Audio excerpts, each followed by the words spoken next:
Hello students, so in this video we will be continuing the questions from the topic sequences in series. So this question is summation r equals to 1 to 25 divided by r divided by r power 4 plus r square plus 1 is equals to p by q, where p and q are positive integers as the GCD of p comma q is 1. So this type of questions, dear students, will be forming telescopic series. I think you might be knowing what does telescopic series. If you don't know, then forget it, then just listen. So see, the denominator is a very known thing. It is r power 4 plus r square plus 1. Can we write that as r square plus r plus 1 into r square minus r plus 1? Think about it. See, if you multiply r square plus 1 minus r into r square plus 1 plus r, we can definitely write this as r square plus 1 whole square minus r square, right? Which is r power 4 plus 1 plus 2r square minus r square, so which is nothing but r power 4 plus r square plus 1. So definitely we can write the, and please remember this, dear students, we will be using this in integration as well. So this is a very famous expansion, right? Now what is the difference between this term and this term? We get 2r, right? So what will I do is I'll multiply and divide with 2. Now see very carefully, we need to generate a difference of terms in the numerator, so we get 2r, and here we can write it as r square plus r plus 1 into r square minus r plus 1.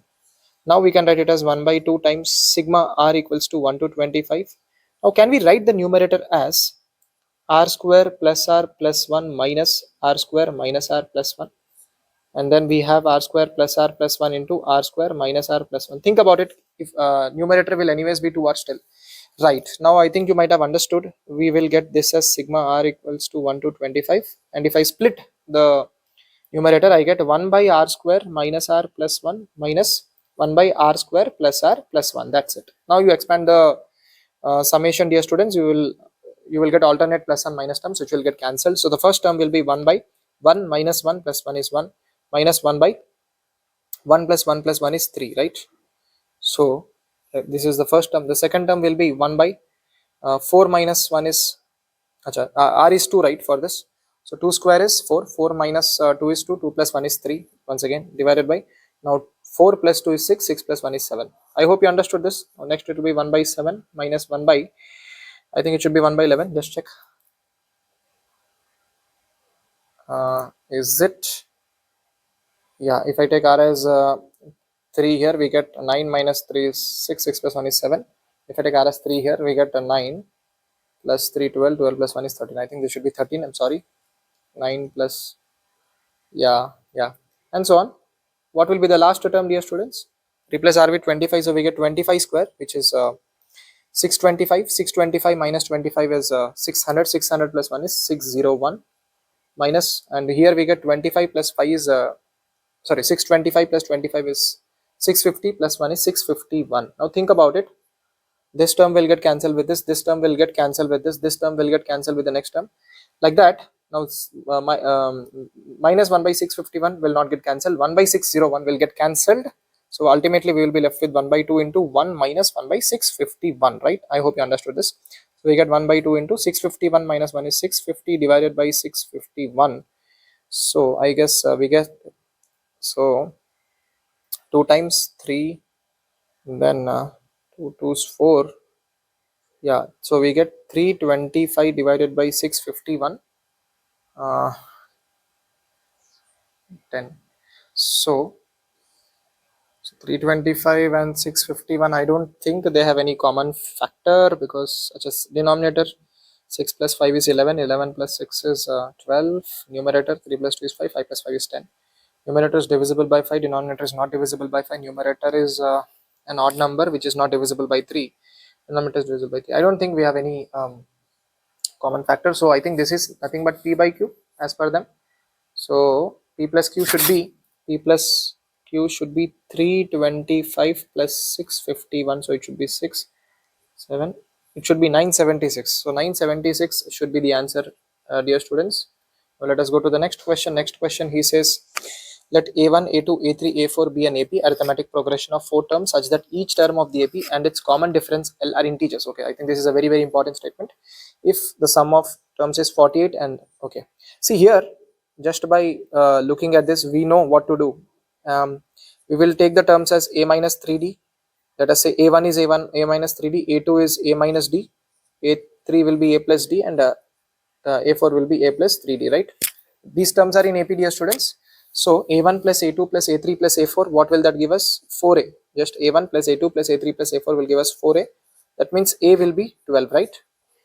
Correct. So now let us take this case. So this is, I think, a little straightforward question. A1 will be 12 minus 3d, a2 will be 12 minus d, a3 will be 12 plus d, and a4 will be 12 plus 3d plus L. Acha, what is the common difference here, dear students? Common difference will be 3d minus d, that is 2d, or minus d minus of minus 3d, that is 2d, right? So here we'll write 2d whole power 4, that is equals to 361. Now 12 minus 3d into 12 plus 3d is 144 minus 9d square. 12 minus d into 12 plus d is 144 minus d square, dear students. 2 power 4 is 16, d power 4 is equals to 361. So now what can we write? Acha. Again we have 144 into 144 is 144 square, and then we have minus 144 d square minus 144 into 9d square, and plus we have 9d power 4 plus 16d power 4 is equals to 361. So now what can we do? 16 plus 9 is 25 d power 4.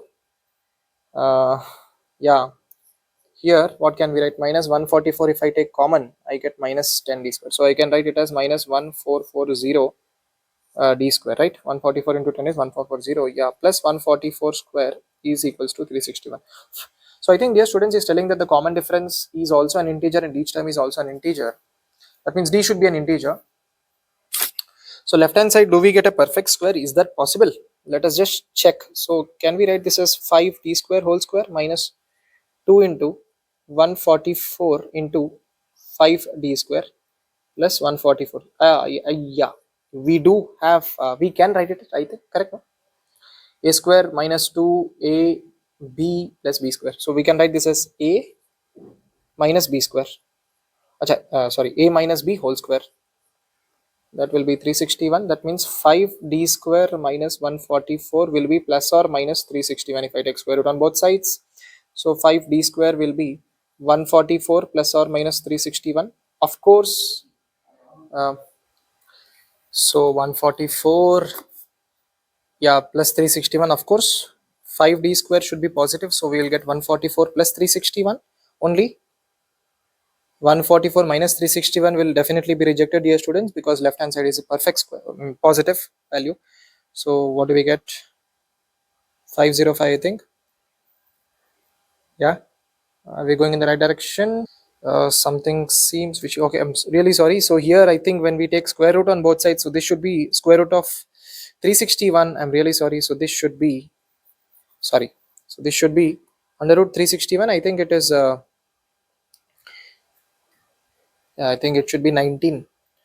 So yeah, sorry. So 5d square will be 144 plus 19, or 5d square will be 144 minus 19, right? So what do we get? 5d square will be 144 plus 19 should be 154, 164, 163. Means d square will be 163 divided by 5. Acha, here we say d is equals to plus or minus 1. So both these values will be rejected because d should be an integer, dear students. So this is not correct. So from here what can we say? So 5d square should be 144 minus 19. So it should be 14 minus 9 is 5, 3 minus 1 is 2. I think it is 125, if I'm right. Yeah, so d square will be equals to 25. That means d will be equals to plus or minus 5, right? So whatever it is, the largest term of the AP, whatever it is, d can be plus 5 or minus 5, doesn't matter.